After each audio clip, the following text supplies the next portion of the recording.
everyone, and welcome to another episode of the Data Science Decoded podcast. And today we have an amazing paper that summarizes other episodes that we did in a sense and combines them together. So that would be cool. And I'm here with Mike and Nir. How are you guys? How are you doing? Doing great. Can't complain. Looking forward to discussing Kullback and Leibler. And we're happy that you're back, Nir. We missed you last week. Thank you. I missed you guys as well. It's really great to have you here. And for your question, I'm okay as well. And I'm really excited. I don't say it too much that I'm really excited, but today I'm really excited to discuss this paper because every data scientist uses, he just cannot not use this paper. Okay. Every data scientist who is doing data scientist for more than 2 minutes uses what is introduced in this paper. So this paper is very, very important. I hope we can convey all this importance in our podcast. Mm-hmm. Amen. Yeah, it won't be easy. We will do our best. And I will just add that Mike was so excited that he broke a glass prior to the recording and had to rearrange himself and clean up. Not just broke the glass, it just broke the glass for more than 100 small pieces. And I needed to bend over to pick all these pieces up, and it was not very easy. But I'm really very excited because of that and because of this Kullback-Leibler paper. I think it is double excited. Double excitement from my side. Amazing. So to our listeners, the name of the paper is on Information and Sufficiency, and it's by Kullback and Leibler. And I've checked about them, and Kullback was Jewish, American, and Leibler, I think he came from Europe to America as well at some point. And so the paper is from 1951. And I think some part of the work they published somehow was related to things they did during World War II or something like that, or related to the army. And as the title says, they have information, which we reviewed in our 3 episodes about Shannon, and they have sufficiency, which is a concept by Fisher, and we reviewed that in the first episode. So again, that's combines 2 things we did in the past. And now we'll read the introduction. So there's 6 chapters. Daniel, some of them, yes. Question: If you were to give this paper another title these days, like change the title of this paper, how would you call it? Well, yeah, sufficiency is not so used today, but on some we leave information for sure. So it's like the information and maybe measure of information or something like that. I would do. Yeah. I'd call it what is hidden in your log likelihood loss. Mm-hmm. You're trying to do like the catchy phrase. Okay. Yeah. I try to modernize it a bit. Yes. Log likelihood is all you need. Yeah, you are joking, but there are many papers about LLMs which have only single formula, and this formula is some kind of log likelihood loss, conditional log likelihood loss, condition on some context, and and this formula appears in any paper, any paper about LLM, and it actually lost almost all its meaning. Yes. And it is Kullback-Leibler, by the way, in this formula. Yeah. Okay, so I'll read the introduction. So we're going to do the introduction more in depth, and other chapters will go over. So they say this note generalizes to the abstract case Shannon's definition of information. To our listeners, it's just the logarithm of the possible states or outcomes of a system. Okay, that's how Shannon defined information. Also, they say here an average likelihood, right? If we are talking about random variable, it is an average. Average, I think it's the entropy. Okay. You're talking about information in some. Yeah. Information itself. Entropy is right. It's like the expected value of the information. Yeah. Now they say winners information, which we didn't review. It was a year prior to Shannon's, but if we look at the references, they cite Wiener's cybernetics book, which is interesting. The whole field of AI started with cybernetics. And I did learn about Wiener's filter when I was doing my undergrad. So it's the same guy. And they say that Wiener's information is essentially the same as Shannon's, although their motivation was different. Okay. Right. And Shannon apparently has investigated the concept more completely. Yes. Is it somehow related to Wiener process? Because in addition to all this stuff, Wiener also have its process. And why? It's the same guy. I don't know how it's related, but okay. It's the same person. And now they move and say R.A. Fisher's definition of information, which he called intrinsic accuracy, is well known.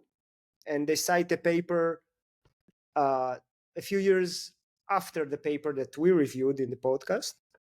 But what Fisher defined as information is more akin to estimation theory if we can reduce like the variance of our estimator, right? And then he says like if we get something with smaller variance, there less information. So that's more was his view, and they'll touch upon that later. And they say, however, his concept is quite different, that from Shannon Wiener. The other way around. And hence ours. The other way around. As the variance decreases, the information increases, the information in the sample. For Fisher information. Okay. True. Fisher information is 1 over the Cremera lower bound, which is the variance or the MSE. Yeah. Okay, that I also learned that a long time ago. Yeah. Cool. So they say R.A. Fisher, in his original introduction of the criterion of sufficiency, required that the statistic chosen should summarize the whole of the relevant information supplied by the sample. Okay, that's what we said. And then they say that Halmos and Savage, which I'm not familiar with, in a recent paper, one of the main results of which is a generalization of the well-known Fisher-Niemann theorem on sufficient statistics to the abstract case. Right, so I think the Fisher-Niemann theorem is the log likelihood ratio, right?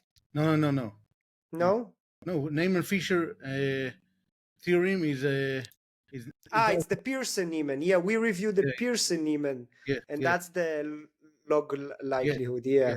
That's the okay. Niemann-Pearson is the log likelihood. Yeah, it's the log likelihood alpha constraint on the alpha on the type 1 error, right? Yeah, exactly. We reviewed that paper. The Niemann-Fisher is actually a kind of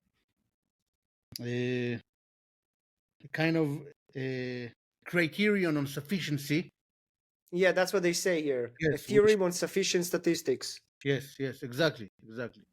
And it's also called the Niemann-Fisher decomposition or something like that. Factorization theorem. Now you just reminded me that this theorem is about some representation, some factorization of sufficient statistics. Exactly. Which is just a multiplication of two functions. Exactly. It is called. I don't remember the exact terms, but it is about it. Yeah, factorization. They say that if you can factorize the PDF to one PDF that is a function that is in a function of the sufficient statistic, and the other one is just a function of the parameters, I think, and the multiple between them, then the sufficient statistic, the complete sufficient statistic is what is the factorization. It's a very useful factorization in the theorem in estimation theory. Can you remind me what is complete statistics? Is it the one with the minimal variance, or is it something different? I think the complete and sufficient statistic is the statistic that has no more information to be added for estimating the parameters. Okay. Yeah. Okay. Here they say that the assumption that a sufficient statistics contains all the information is only the technical sense of information as measured by the variance. That's Fisher, yeah. It is shown in this note that the information in a sample as defined herein, that is in the Shannon-Wiener sense, cannot be increased by any statistical operation and is invariant if and only if sufficient statistics are employed. Mm-hmm. Okay, I think we'll see that later. I think one of the chapters they show that their definition of the KO divergence is also sufficient. But here now they say what's the aim, what they're trying to focus on. So they say we're also concerned with the statistical problem of discrimination. Okay, and we also stumbled upon that. I think the third episode was about also Fisher's iris database. Mm-hmm. Yeah. Linear discrimination, and last paper last week with Mike, right? We did K nearest neighbors, also non-parametric discrimination. Yeah. Okay, so they say now they look at the problem of discriminating, meaning there's like two populations or two distributions, by considering a measure of the distance or divergence between statistical populations in terms of our measure of information. Okay, so now they look at the problem of discrimination using information. For the statistician, two populations differ more or less according as to how difficult it is to discriminate between them with the best test. The particular measure of divergence we use has been considered by Jeffries in another connection, and they say he's primarily concerned with its use in providing an invariant density of a priori probability. And a special case of his divergence is Mahalanobis generalized distance. Daniel, I have a couple of remarks. Mm-hmm. I think here he's talking about an uninformative Jeffrey Pryor here in this paragraph, and as far as I remember, but and I'm not sure, and I remember it very well because last time I see it was maybe more than 20 years ago, and Jeffrey Pryor compared to and opposed to the sufficient statistics is a Pryor which contains zero information about the parameter. I don't remember, Okay. Statistics. I never heard about it prior to the paper. So yeah, and I don't remember.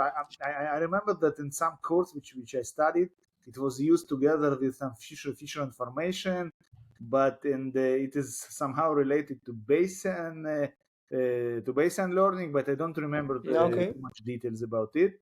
And for the Mahalanobis distance, it is just distance which I can define it as just neutralize correlation between different dimensions. You just multiply your distance by the some square root of your correlation matrix or something like that. When you say distance, you mean Euclidean distance? Yeah. It is not Euclidean distance. It is Euclidean distance in n-dimensional space, which is scaled by the correlation matrix of your data.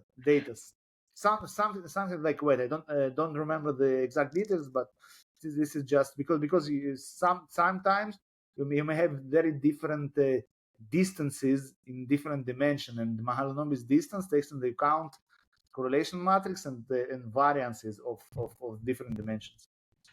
Yeah. Perfect. I don't know how it is related here. Oh, I think he's just mentioning a distance that is not Euclidean, right?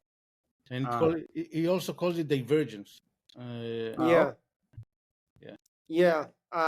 I think the difference between distance and divergence is that distance has to at least must be part of the what's called triangle inequality. Mm-hmm. Yeah. And I think divergence and the KO divergence are not. Also the symmetric. It is not symmetric as well. The distance of symmetric. x1, x2 has to equal the distance of x2, x1, which is not the case in KLD. Yeah, so that's the difference I googled prior between divergence and distance metric. An additional remark, a small one. There is KL divergence has an older brother, which is also discussed, or at least mentioned in this paper, and it is, for the best of my knowledge, it can be defined as a distance. It is symmetric, and it meets the triangle inequality. It satisfies triangle inequality, and it is discussed very shortly in this paper, and we will get to it. Cool. Thank you. Now I'm also intrigued. So chapter number 2, information. That's the title. And now they define stuff from measure theory, which I don't really know, but I'll let Mike and Nir help out. So they say assume given the probability spaces. There's 2 probability spaces, and lambda to be it's a probability measure. Okay. And they use the Radon-Nikodym theorem, which somebody talked about, remember, Mike, in LinkedIn post about it? It's something, again, from measure theory. And then they define, assuming there's like 2 distributions, equation 2.1, which they say it's mu of E. E is like an event, as far as I understand. Over this measure is actually defined like the probability. Yeah, it is a probability. Right. So what's the difference between a measure mu to probability of event E? You can define, if you just drop lambda x, and then you will be remained with just the x. And what is the x? The x is just a regular integral. How do you compute the probability of some set of some interval? You're just taking its density function. And which is fi, and I can be 1 or 2 because we have 2 populations. Yes, and here in this particular case, then lambda x is just a trivial measure. They have some very simple Riemann integral, and here, if you have lambda x, all this Radon-Nikodym theorem is just it's just the difference. It just boils down to the difference between Riemann and Riemann-Stieltjes integral. Riemann-Stieltjes integral, in Riemann-Stieltjes integral, you have fi of x d some g of x. So you don't measure your distance with the Euclidean, your distance between the points of the set which you integrate over by the simple Euclidean distance. You are measuring it with some other distance, which is g of x. Here it is lambda of x. So it is quite complicated, but for our listeners, it's just a generalization of the probability of some set. Event. Yes. Event E, right? Yes. Yeah. And by the way, small but important remark, which is important for Kullback-Leibler divergence.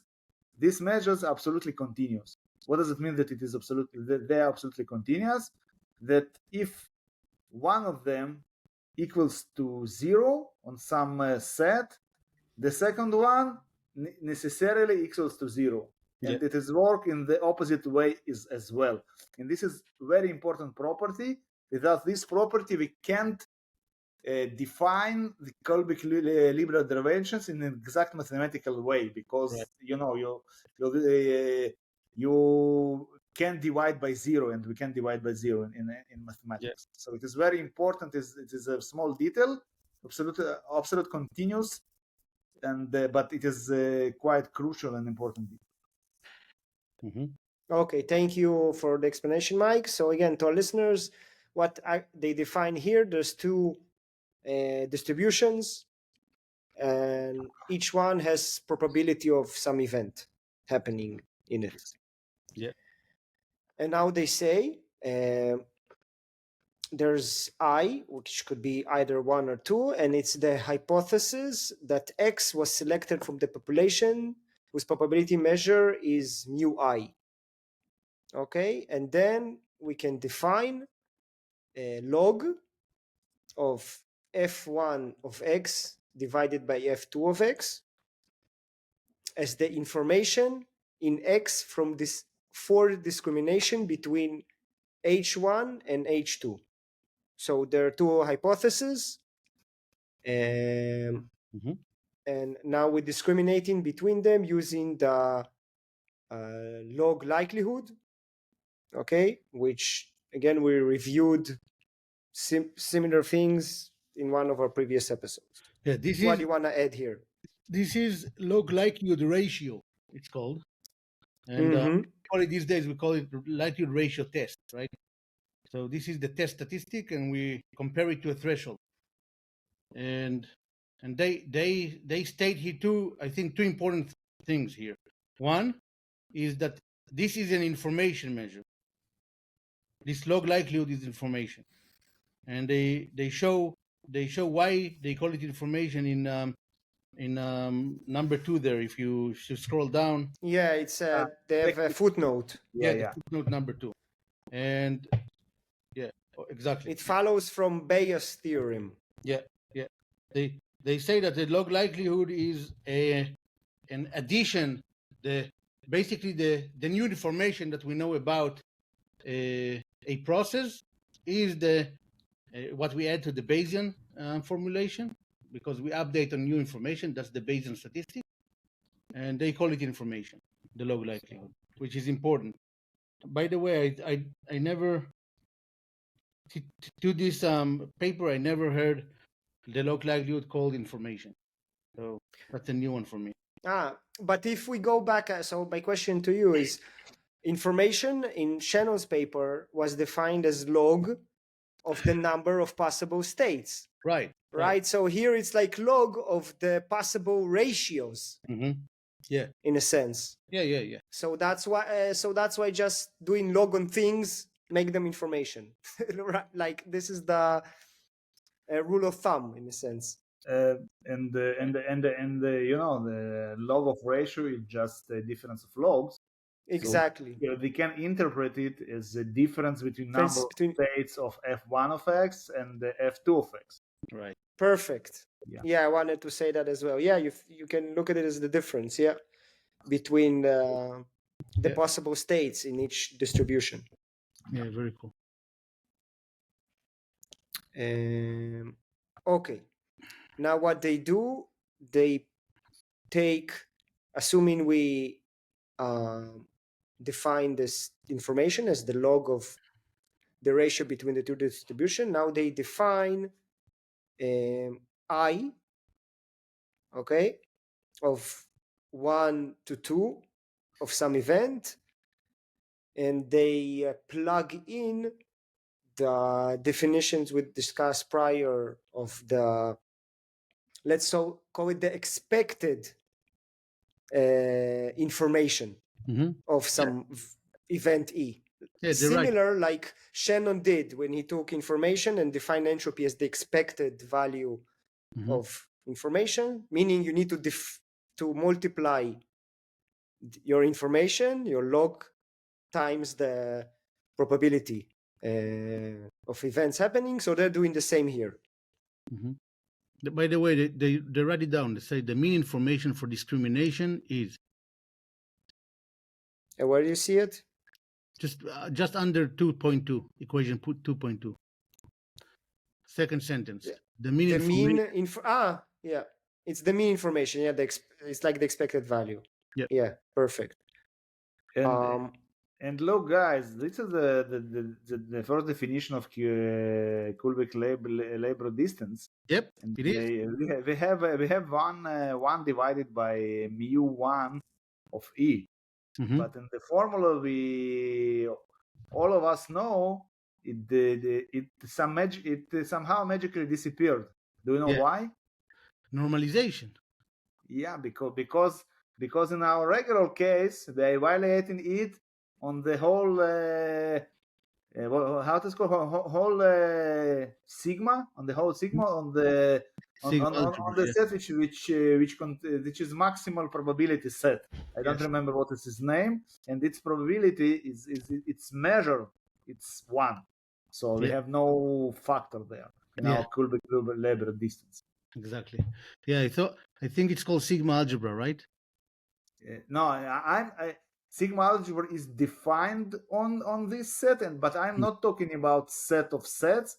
I'm talking about this great set, a big sigma, from which you build your sigma algebra, because your sigma algebra should have some support, and this support is this sigma. I hope I'm correct about it. What we call the sample set, right?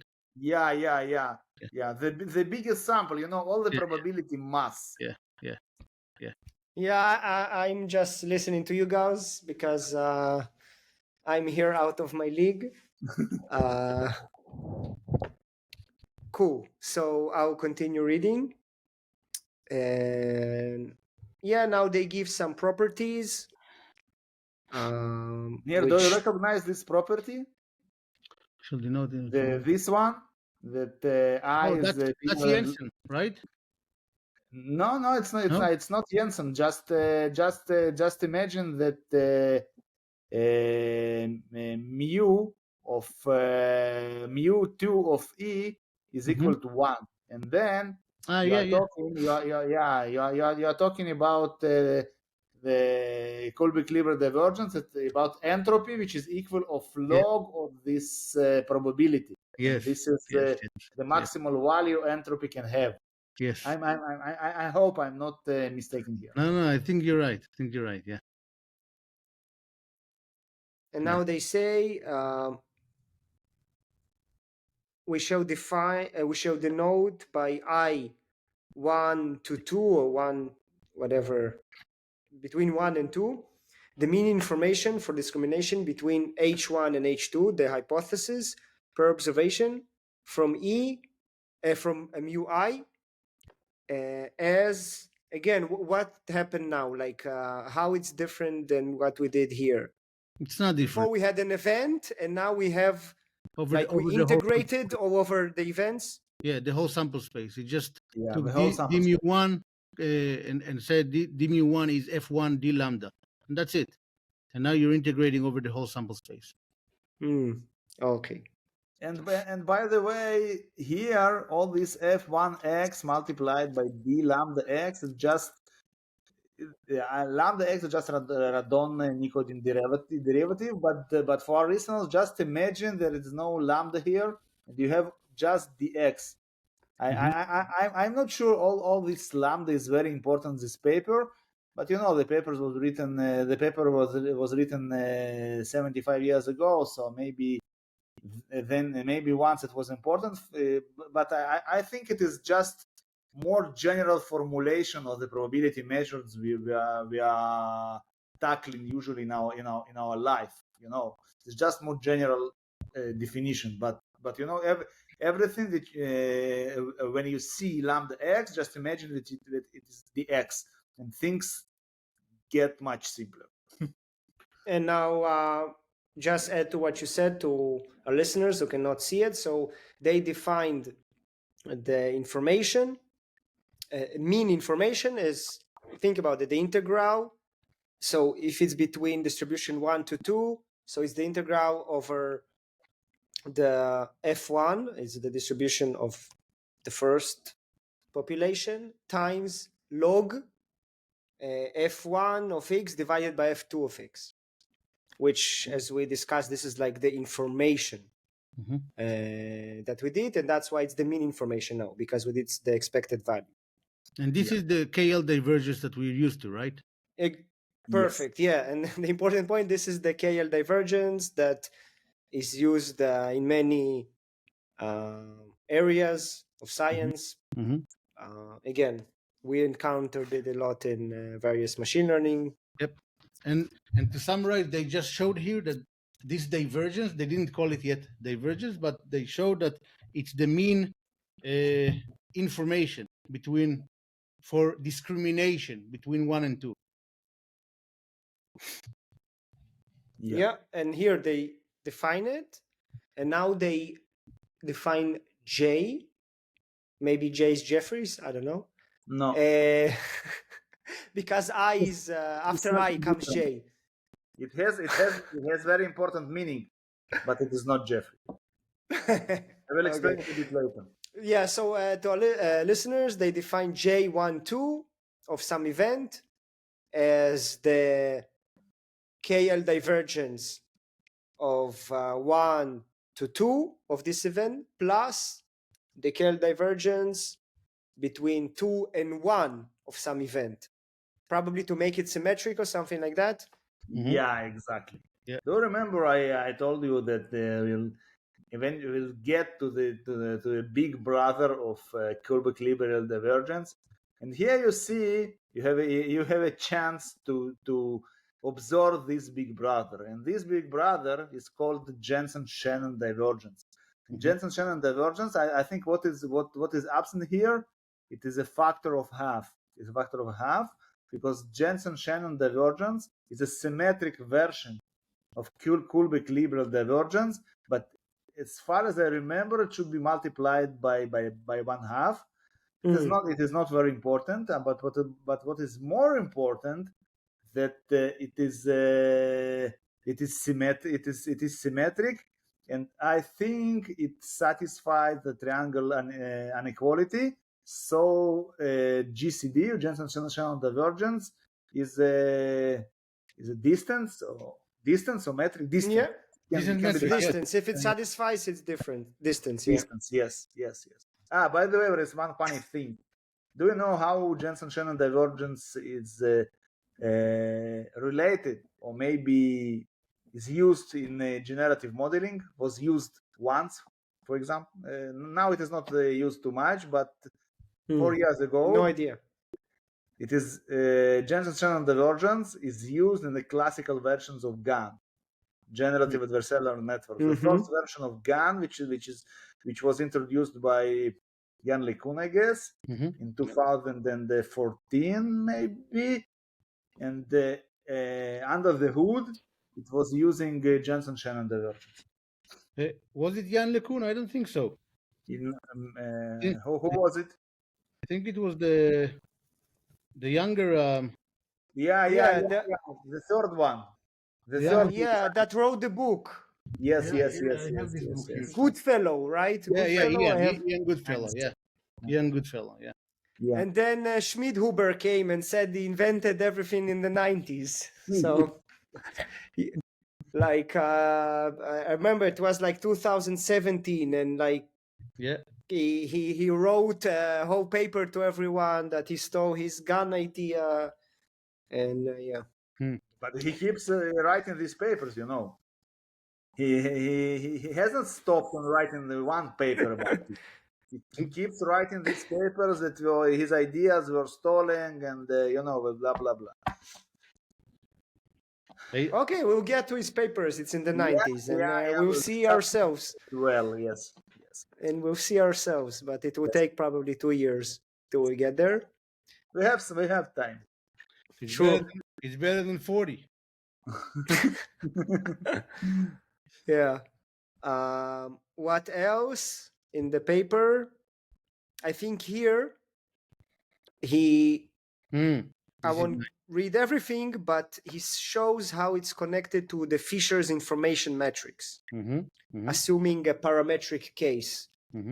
So he's assuming like F1, a distribution, and there's a theta, which is the statistic that you want to estimate, and F2 is the same theta but with delta theta, and if you apply whatever Fisher did, you get the information matrix somehow, and he shows it's related. Again, I didn't went into understanding everything here.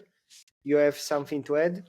Yeah, it is not very complex. Fission information matrix just measure how your density function depend on your parameter. It's a sensitivity test, right? It's small changes to the parameter vector theta, its name, and then it is quite natural that if you get f, if you get your density function that depends on your x and your parameter vector, and you give us and you add a small delta to this parameter, and then f1 is f1 of x and theta, and f2 is f1 of x and theta plus delta theta. The Kullback-Leibler KL divergence of this function equals to the Fisher information matrix, because you are measuring how far are f(x) in theta from f(x) theta of plus delta theta. You expect if your density function strongly depends on theta, you'll tend to get something big, and if it weakly depends, I'm talking the very big abuse of notation, very big of hand waving, but still it is quite natural that it is equal. He didn't prove it here, but it's quite natural that it satisfies this equality. Okay, and thank you for that, Mike. And now chapter number 3, some properties of information. So I'll just read the properties. I don't know, unless you want to go into it. First, they say that the information or KL divergence is almost positive definite, meaning it's always greater or equal to 0. Yeah. That's one property. You missed the second part, and it is very, very important. It is equal to 0 only if f1 of x. If they're equal, yeah. Yeah, under the measure. What is the name of this lambda? So in our case, it is called equality of two probability measures, except for the sets which measures as 0. So they are almost equal. Yeah, lambda is the Lebesgue variable, right? It hasn't be to be Lebesgue. I think it can be any measure. Maybe I think so, but I'm not sure. Okay, and any probability measure. And this is what we know from KLD, right? But they extended to matrices as well. That's why they say positive, almost positive. Now we call it semi, right? Semi-positive, positive semi-definite, we call it. I think all these terms of positive definite or semi-positive definite, it is all this stuff is defined for matrices, and here we are talking about scalar function. So I'm not sure that this notation which is used here survived. Yeah. So it is now we call it in a bit different names. Yes. Here's another theorem. It says that the KO divergence is additive for independent random events. So what it means, I of xy equals I of x plus I of y. Mm-hmm. Okay, it's similar to, and also they say here, footnote 7, that Shannon and Winner prove similar results. Yeah. This is clearly a fundamental property which information must possess, and is one of the a priori requirements set down by Shannon in arriving at his definition. Yeah. Mm-hmm. So in simple So- terms, it holds for entropy, and it also holds for Kell divergence. Yeah, I think like if we go to Shannon's paper and we just use his definition and do like relative entropy, Yeah. we're gonna get KO divergence, right? Exactly. Yes. Yes. Yes. So it makes sense. Chapter number 4, they call it transformations and invariance of I, which is the KO divergence. And I think this is important. They say consider the measurable transformation T of the probability spaces onto from X on another probability spaces of Y. And again, a lot of definitions, but I think the important part they say, I think it's theorem number 4.1. Yeah. Mm-hmm. Like if you have some probability space and you do transformations on it, so the information could be after the transformation could be the same or higher if and only if T, the transformation, is a sufficient statistic. Do I get it right? Not exactly. The quality holds if and only if T is a sufficient statistic. So if you apply some transformation, this relative or let's call it K divergence only increases, and the only case it doesn't increase is then T is a sufficient statistic. Mm-hmm. Yeah. Okay. Meaning if we take some distribution, we apply transformation, and the information or the KO divergence doesn't change, it means the transformation is a sufficient statistic, right? That's the only case. It kind of contains all of information of our variable. Exactly. Yeah. Quite natural that it doesn't change. Yep. Yeah, let's see if they discuss it here. Okay. Now chapter 5, properties of J. So again, J is the symmetric KO divergence, right? You call it Jensen-Shannon. Yeah. And they say for each of the results in paragraph 3 and 4, there can be stated an identical one for J. This follows from its definition. And again, it should be noted it's symmetric. They say it here. Okay, nothing important. They say something again about Jeffries. Okay, important part, last chapter. It's called application. 2 indications of simple application of this concept may be useful. And one is for hypothesis testing. They give an example. By the way, Nir, do you have an idea what is lemon hypothesis? I didn't check it. What does it mean? I think we call it lemon chef these days, and it's something that Chef. Chef. SCHEFFE. Name of some guy. It's a name. I think it's SCHEFFE. Yeah, the paper. Let me even a book. So lemon chef's theorem. Lemon chef's theorem is a prominent statement tying together the ideas of completeness, sufficiency, uniqueness, and unbiased estimation.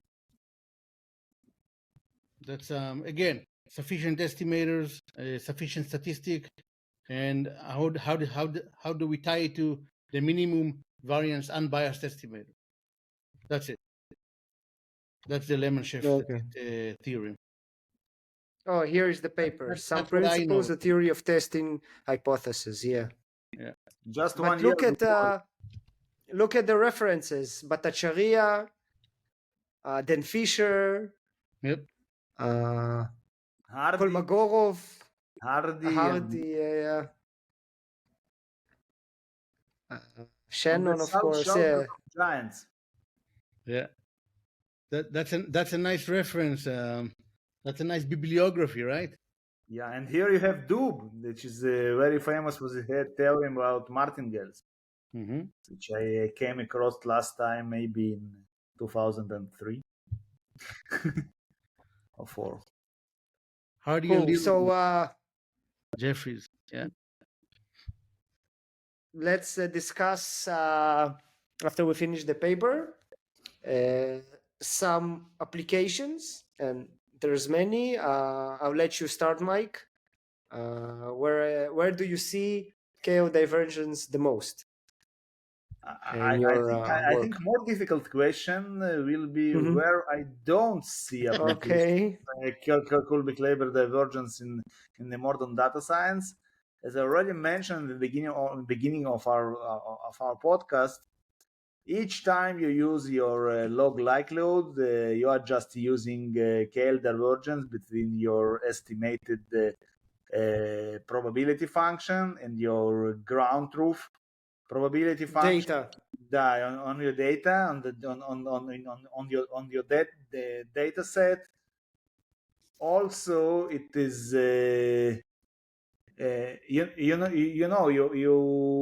you can use it also one of the things which I did in my past is using of soft labels. Not every time your label is just zeros and ones. Sometimes then you are not sure about your data. You just use, for example, probability 0.9 and the probability 0.1 for the second category, and then the same KL divergence, which takes a bit more complicated form, is used to train our models. I have a question then, Mike. Yeah. If we go back to again, our first paper was Fisher, Yeah. and he introduced maximum likelihood, right? And he just said, okay, I have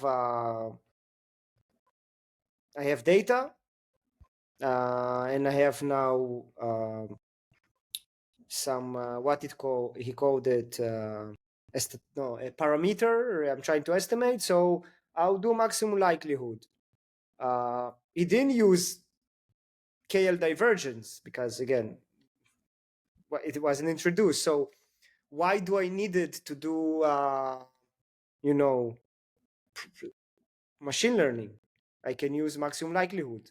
Yeah, actually, you're right. What am I missing? I'm trying to understand. Am I missing something? You're not missing anything, because the same formulas you can interpret in two ways. One of the ways is just maximum likelihood, but for me, more convenient way to explain it is through KL divergence between the probability distribution you are trying to approximate with your model and the ground truth probability distribution on your data set. Mm-hmm. So it is both. It is also log maximum likelihood, and in this maximum likelihood, the most convenient, at least for me, the way of interpretation is through KL divergence. Yes. So, in other words, maximizing the likelihood is equivalent to minimizing the KLD. Yeah. And by the way, Daniel, I think that when we started talking, like, I don't know, we started talking years ago, but I mean, like talking about this stuff 6 months ago, I don't know, 7 months ago, maybe less. You said something about KLD in a post, and then that prompted me to revive one of my old posts about how to prove that KLD minimization is equivalent to maximum likelihood, maximizing the likelihood. And and they're equivalent. These guys are equivalent, and I will post in our website for this episode. I will post the tutorial that I wrote back then. Actually, it was with my brother Guy. We wrote it together, so I will post it so the listener can take a look if they want. There's some code there as well. By the way, guys, I just when you were talking, I just in my mind I came across a two more application of KL divergence. I start from the older one, which is it is used in so-called variational autoencoder, which was a very popular method for generating stuff, images and maybe voice. Let's say 5 years ago, before GANs and before diffusion models, and KL divergence were used to enforce to enforce closeness, to enforce the small distance between some target distribution of your latent space and the real distribution which you get of the latent space from your data. It is the first one. And the second one, not surprisingly, is from RLHF. When you're using RLHF with a PPO, which was introduced by Joe Schulman, who was the CTO of OpenAI. And the second term here, we are maximizing the reward, but it's the first term. But the second term is a KL divergence between your model you're fine-tuning and the old model, not the old model, and the model you start from, after SFT. So you want to maximize your reward with your model, but somehow being close enough in terms of KL divergence to your starting model. Mm-hmm. So, and there are 3 applications, but I'm sure there are more, much more. Of course, yeah. Cool, perfect. So that was a great episode and a piece of history that we used today. So it was a pleasure to flush it out with you guys. And just wanted to wish you a great week, and also to our listeners. And we'll see you next time. Bye, guys.